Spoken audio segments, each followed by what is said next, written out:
Musik sebagai profesi. Seni sebagai profesi adalah suatu kenyataan yang sudah tua umurnya. Barangkali sama tuanya dengan usia seni itu sendiri. Hal ini mudah dimengerti, karena seni adalah sesuatu yang hanya dapat diciptakan oleh manusia, bukan oleh alam atau makhluk yang lain. Dengan kata lain, karya seni hanya akan lahir bila di balik karya seni itu ada seniman penciptanya. Maka dengan begitu, hubungan antara karya dan penciptanya mempunyai sejarah panjang yang sama tuanya. Seni lukis, patung, tari, teater, sastra, dan musik sebagai sumber profesi dalam peradaban manusia sama tuanya dengan profesi-profesi lainnya, seperti juru sembuh, juru masak, dukun, pedagang, prajurit, petani, pelaut, dan sebagainya. Dalam seni musik, perkembangan profesi musik tak dapat dipisah dari latar belakang sejarah musik itu sendiri.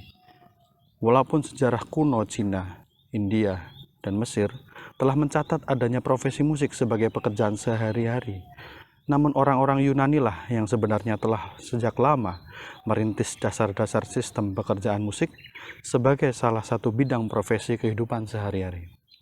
Apabila di Cina, India, dan Mesir kuno, para pemusik adalah hamba-hamba yang menggantungkan hidup mereka di bawah penguasa-penguasa negara.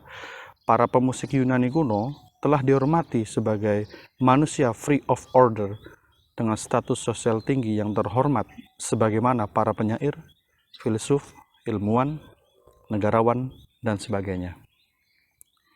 Bagi orang Yunani, pada zaman itu, musik adalah bagian dari filsafat yang menjadi salah satu hierarki terpenting sebagaimana ilmu pengetahuan dan ilmu kemiliteran. Socrates dan Plato menempatkan seniman sebagai salah satu dari 3 golongan masyarakat intelektual dan atau cendekiawan di samping para ahli filsafat dan ahli pengetahuan.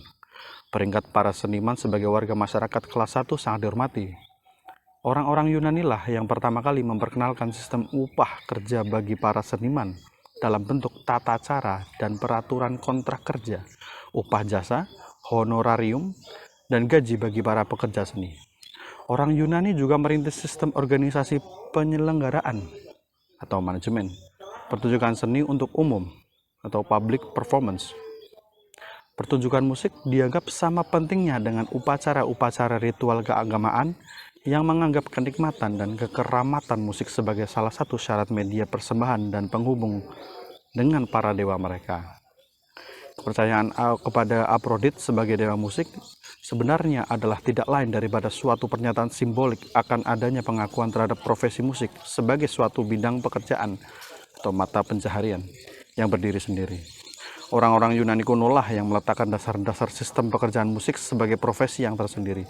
Mereka pula lah yang pertama-tama mengajarkan bahwa kestabilan politik, ketertiban negara, dan kelancaran kehidupan ekonomi akan menempatkan seniman musik pada status dan proporsi kehidupan yang lebih baik. Apa yang telah dirintis oleh orang-orang Yunani kemudian dikembangkan lebih lanjut oleh orang-orang Romawi. Namun hubungan antara seni dan manusia telah banyak mengalami perubahan di Imperium Romawi. Seni lebih disesuaikan dengan tingkatan fungsi dan kebutuhan hidup manusia. Di situ lalu tumbuh tidak hanya musik-musik yang berhubungan dengan religi dan nilai-nilai seni tinggi, akan tetapi juga musik-musik yang secara fungsional berkaitan dengan pemenuhan kebutuhan hajat hidup keseharian seperti musik militer, musik hiburan, dan musik-musik yang berhubungan dengan berbagai kepentingan pekerjaan tukar jasa. Di Eropa, kelanjutan perkembangan kehidupan musik sebagai profesi diteruskan oleh negara-negara dominator budaya musik seperti Prancis, Inggris, Italia, Jerman, Spanyol, dan sebagainya.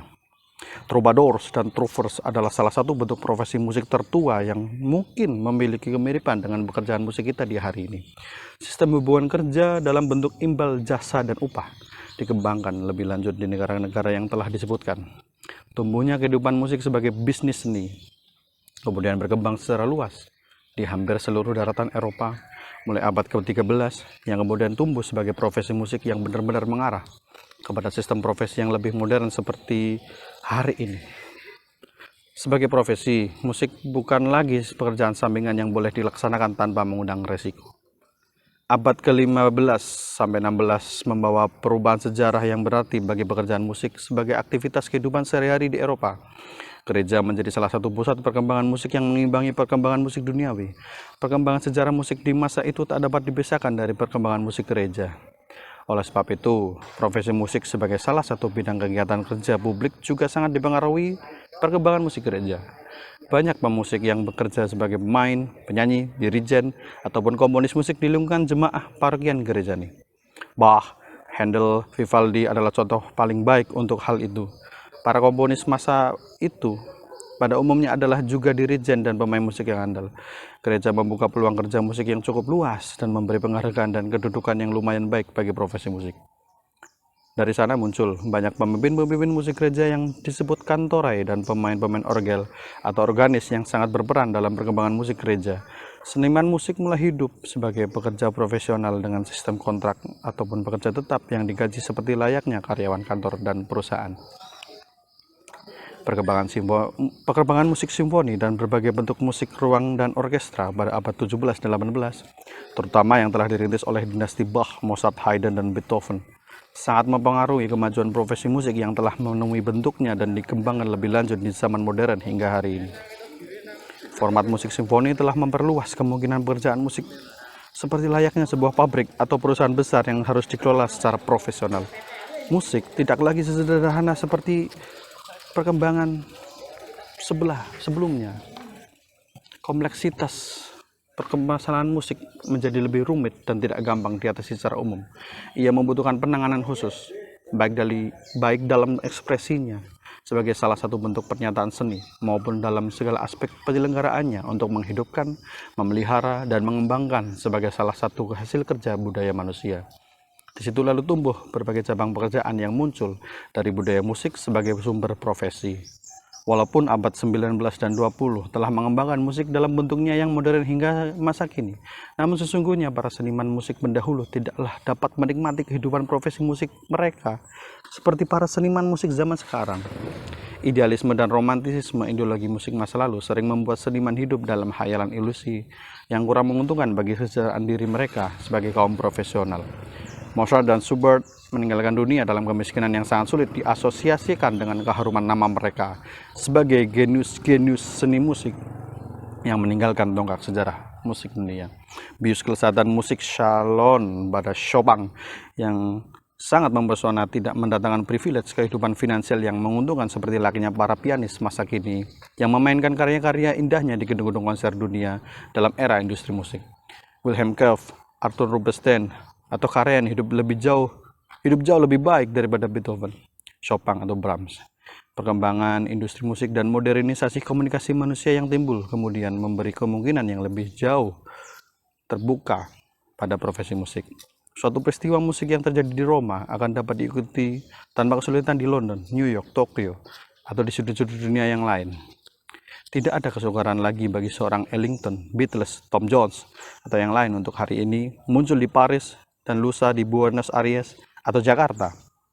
Hasil karya atau interpretasi permainan seorang seniman musik dapat diproduksi dalam jumlah yang berlipat-lipat dalam bentuk rekaman televisi, radio, film piringan hitam, atau melalui pergelaran-pergelaran terbuka yang berulang-ulang. Demikianlah kehidupan modern telah mengembangkan berbagai bentuk profesionalisme musik yang sangat kompleks sebagai suatu industri baru yang memungkinkan tidak hanya para seniman, pemain, dan kreator bekerja di dalamnya, tetapi juga para pedagog, kritikus, konseptor, dan intelektual musik, para teknisi, produser, manajer, programmer, ahli hukum, jurnalis, staf operator, dan pelaksana musik, sampai para pedagang, business maker, semua bekerja sebagai kaum profesionalis dalam era modernisasi industri musik abad 20. Seperti layaknya di bidang-bidang kerja yang lain, musik telah membuka kemungkinan yang sangat luas bagi siapapun yang ingin memasuki dunia ini sebagai salah satu pilihan bidang kerja bagi taruhan peruntungan profesi masa depan hidupnya. Judul asli ditulis dalam ejaan bahasa Indonesia, telah direvisi seperlunya tanpa merubah isi. Ketika artikel ini ditulis, belum ada teknik rekaman, video, komputer, CD, DVD, media komunikasi dan informasi seperti yang kita alami hari ini. Saya membacakan buku, esai, dan kritik musik dari Pak Sukaharjana.